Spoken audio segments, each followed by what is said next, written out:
Is it possible for a pitcher to have too many pitches in his arsenal? Maybe, but also maybe not. Good morning to you. Good Monday morning. I'm Dejan Kovacevic of DK Pittsburgh Sports. This is Daily Shot of Pirates. It comes your way bright and early every weekday. If you're into football and or hockey, I also offer daily shots of Steelers and Penguins, where you found this. The one name that came up the most often when I surveyed people in the clubhouse in Bradenton last week as to who will be an emerging player, a breakout player among pitchers, was Colin Holderman. And if you don't know about Holderman yet, you will. This is not your standard storyline when it comes to a baseball progression. He's 27 years old. He only arrived in the bigs with the Mets last summer, but he arrived in an enormous way, moving immediately to the back of the New York pen, putting together a dozen superlative outings, just really, really efficient, pounding the plate with a ton of different pitches. And that's where he gets interesting, because Holderman, 6'7" dude, all the downhill playing, has the live arm, has everything else here, took a long time to develop, obviously, in part because he's got so much to offer and never really specialized in anything and never really put it all together until last year. So even when the Pirates picked him up, this was in the Daniel Vogelbach trade, you'll recall, and more eyes around here were cast on his name and his bio and so forth. There still wasn't much of a recognition as to who is this guy, why did they get him, he's so old, meaning as a prospect and all that other stuff. Then the Pirates, here comes that term again, got their hands on him, and they started looking at everything that he can do. He's throwing a ton of different pitches.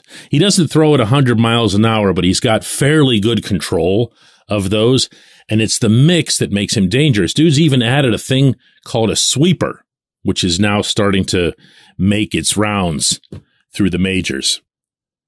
But these pitches, the natural movement of them combined with the command, have jaws dropping in Bradenton. And I know there are people who hate hearing spring hype, okay? So just deal with it for what it is, because until he's out there pitching in grapefruit games, doing it on a regular basis and putting up some kind of numbers, nobody's going to take it seriously. But at Pirate City, that was the impact he was having.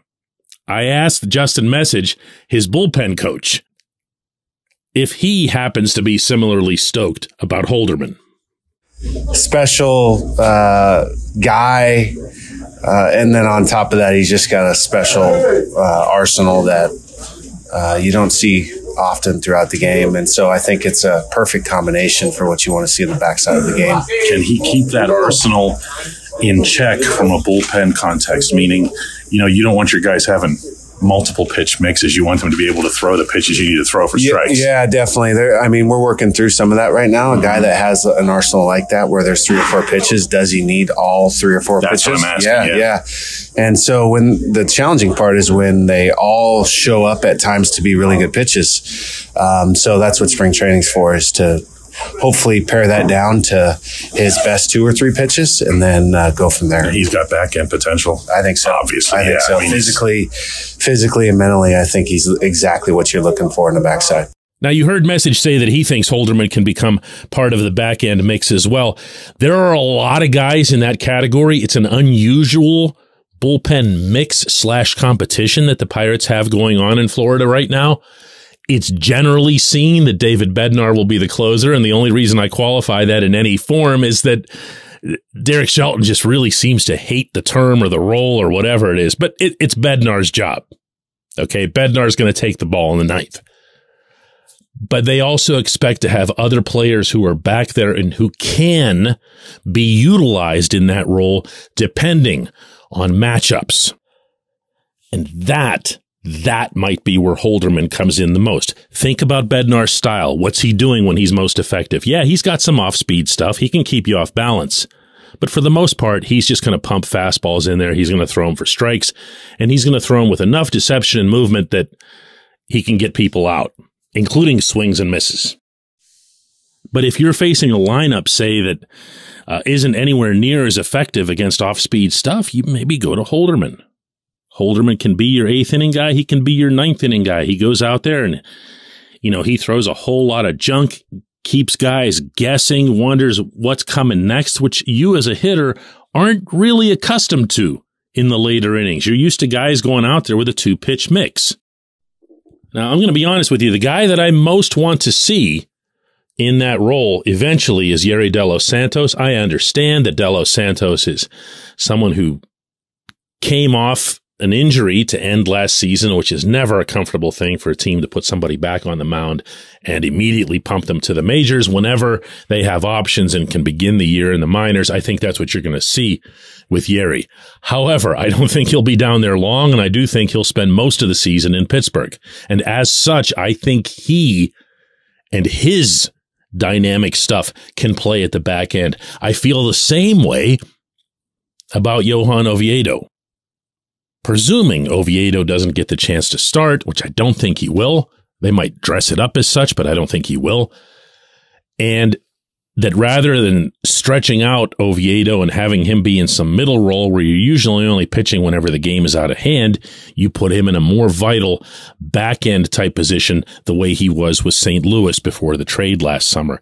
It's an interesting bullpen. We're going to talk more about this over the course of the spring, but there are a lot of different and dangerous, and I mean that in the good way, parts that can come together into something, I was going to say special, that's over the top. It can be a really good group. Let's put it that way. When we come back, J1Q. This portion of Daily Shot of Pirates is brought to you by our friends at North Shore Tavern. That's directly across Federal Street from PNC Park. It's home of Steak on a Stone, an eating experience, underscoring the word experience. The steak is brought to you partially cooked on an 800-degree stone, and you do the rest. It's a ton of fun, it's a great meal, and it's a baseball atmosphere like no other in Pittsburgh. North Shore Tavern, right across Federal Street from PNC Park.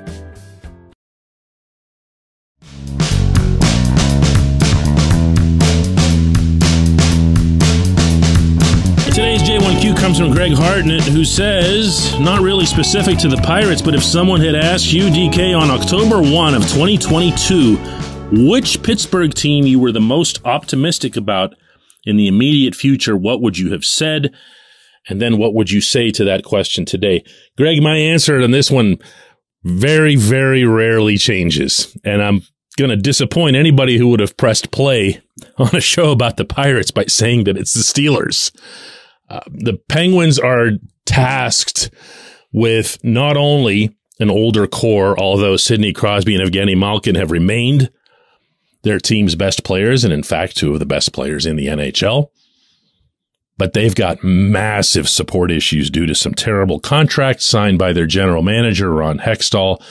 They've got goaltending issues, they've got defending issues, and they're not in any sort of position for some kind of rapid turnaround. By contrast, the very nature of the NFL allows for teams to go from 2-15 to 15-2 if they make the right moves in the offseason, if they make effective use of their draft picks. And that's mostly because the NFL's salary cap has so much room in it that if you go ahead and tank 1 year, or you don't even have to pay a quarterback, the way the Steelers kind of don't have to since Ben Roethlisberger was gone, you can address your needs. So anytime anybody has ever referenced the Steelers rebuilding, to me, I just laugh because what are you going to do? Throw TJ Watt and Minkah Fitzpatrick out on the street? No.